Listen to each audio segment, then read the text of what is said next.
सबसे पहले इस वीडियो को डाउनलोड करें और पूरे सोशल मीडिया जगत पर अपलोड करें। सच्चाई बहुत कड़वी है, इसलिए वीडियो को चैनल से हटाया जा सकता है। यदि आपके पास पूरा वीडियो देखने का समय है तो इसे अभी देखें।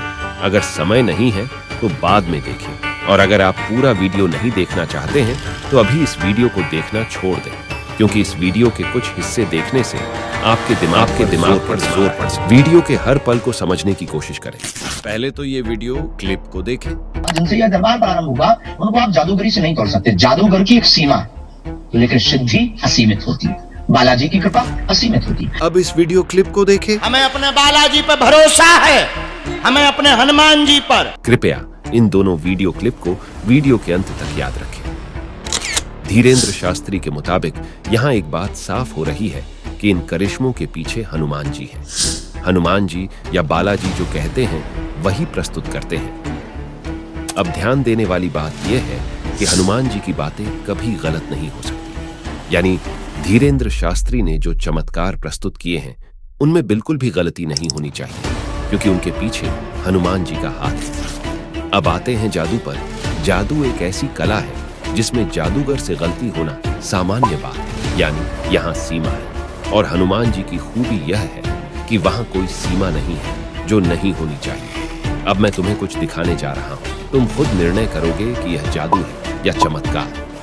एक मैडम बाबा जी के पास आया और बाबा जी को बोला, मेरी माँ बाप बेहद पैसा देकर मेरी शादी करवाई है और हमारे तलाक की अर्जी डाल दी। मेरे माँ बाप बहुत पैसा देकर मेरी शादी की है, लेकिन कोई सुख नहीं। नजदीक घर वालों के बिना सहमति के आप लोगों ने कोर्ट मैरिज जो है की थी, बिना सहमति। बाबा जी उन्होंने बोला, तो शादी माँ बाप ने करवाई थी, कोर्ट मैरिज कहाँ से ले आया आप? वो भी बैठी बैठी माना कर रही थी। फिर इन्होंने बाहर जाकर बाबा जी को झूठा बोला। मेरा पति माफिया, मेरा पति गुंडा, मेरे पति के बारे में कुछ नहीं बोला, मेरे बारे में झूठ में बोल दिया। तो ये गलती हनुमान जी को है या कोई जादूगर की? और एक वीडियो क्लिप को देखिए। एक शख्स बाबा जी के पास आया और बाबा जी ने उनका ये पर्ची बनाया था और बाबा जी इस पर्ची की इस लाइन को पढ़ाई ही नहीं। इस लाइन में लिखा है काज काम बंधन।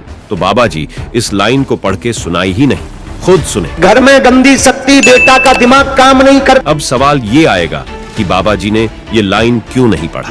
क्योंकि ये भाई ने आते ही कहा था, मैं आर्मी में हूँ और जम्मू में पोस्टेड। हम आर्मी में ड्यूटी करते हैं, इस समय जम्मू में हम पोस्टेड हैं इस समय। तो जो शख्स आर्मी में होगा काम काज की तलाश क्यों करेगा?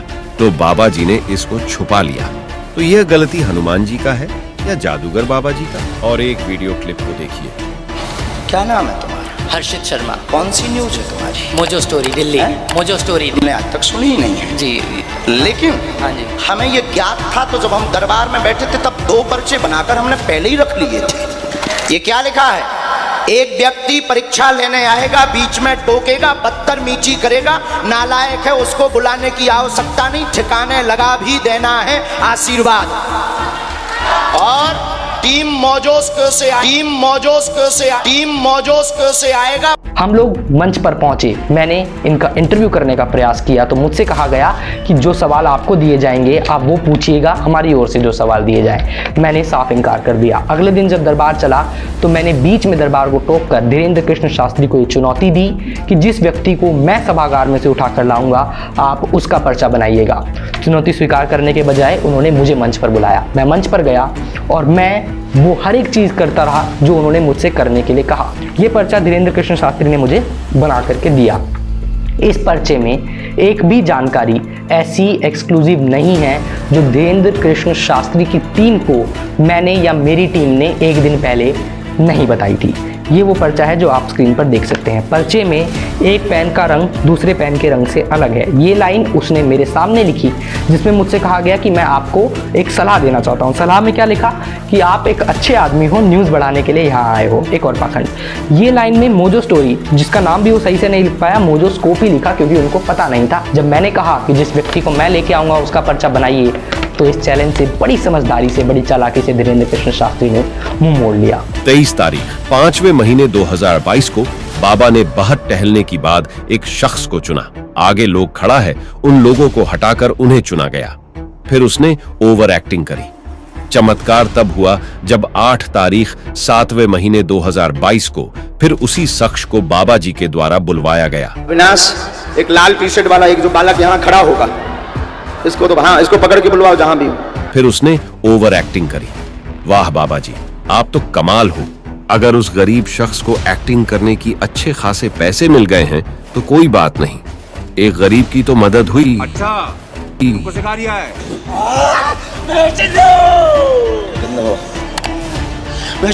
अरे अरे मिस्टर भूत, टेक्नोलॉजी में तो तुम बहुत एडवांस हो रहे हो, माइक उठा के बोल रहे हो। सही बात है, वरना लोग सुनेगा कैसे? बात तो सही है। देखिए, मेरे पास बहुत सारे मिस्टेक्स की वीडियो क्लिप्स मौजूद हैं। मेरा इस वीडियो को बनाने की मकसद वीडियो क्लिप्स के दिखाना नहीं है। अब मुद्दे पर आते हैं। पहली क्लिप जो आपने देखी, उसमें महिला बाबा जी से शादी के बारे में बात कर रही थी। अब बाबा जी ने अपने उत्तर में जो कहा वह मानसिकतावादियों के लिए बहुत सामान्य है, और मानसिकतावाद एक प्रकार का जादू है।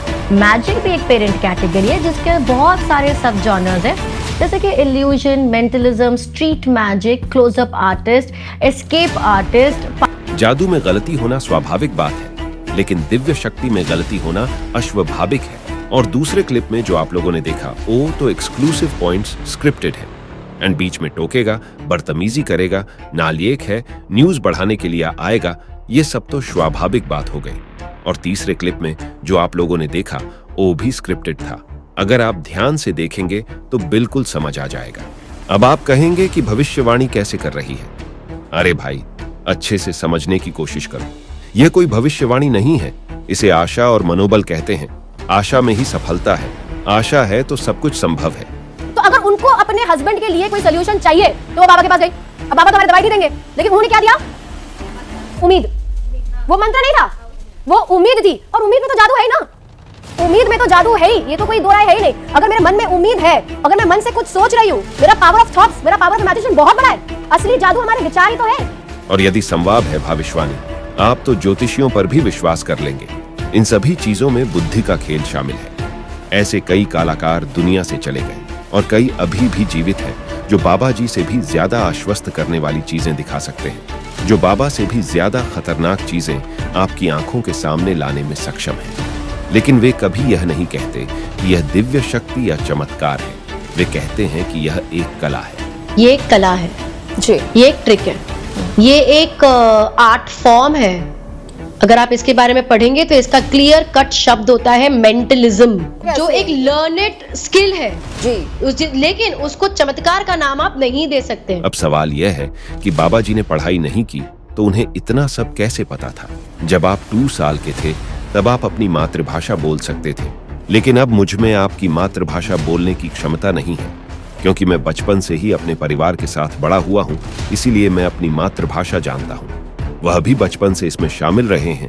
ये उनके पिता और दादा से विरासत में मिला है, इसलिए वह इसमें सक्षम है। बागेश्वर बालाजी के गुरु परंपरा के ऋषि परंपरा के सेवक। अब सवाल यह है कि लोग बाबा जी के इतने प्रशंसक क्यों होते जा रहे हैं? इसके 2 मुख्य कारण हैं।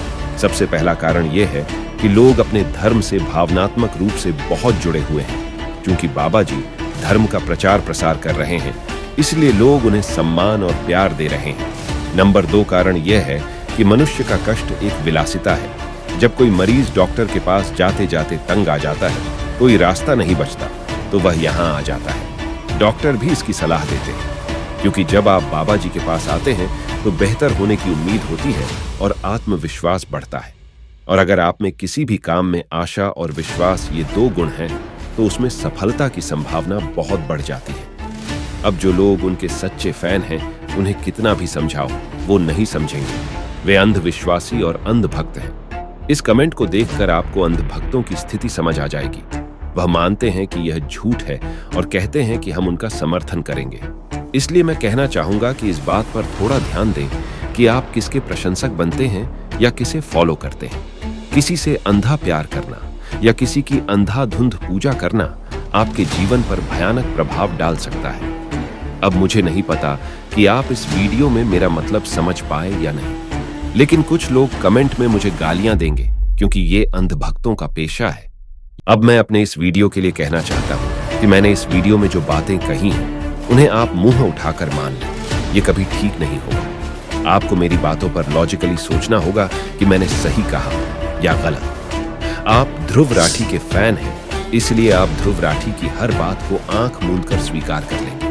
और आप एल्विश यादव के फैन हैं, इसलिए आप एल्विश की हर बात को स्वीकार कर लेंगे। इस तरह से शिकार कर लेना कभी भी सही नहीं होगा। सत्य से प्रेम करना सीखो।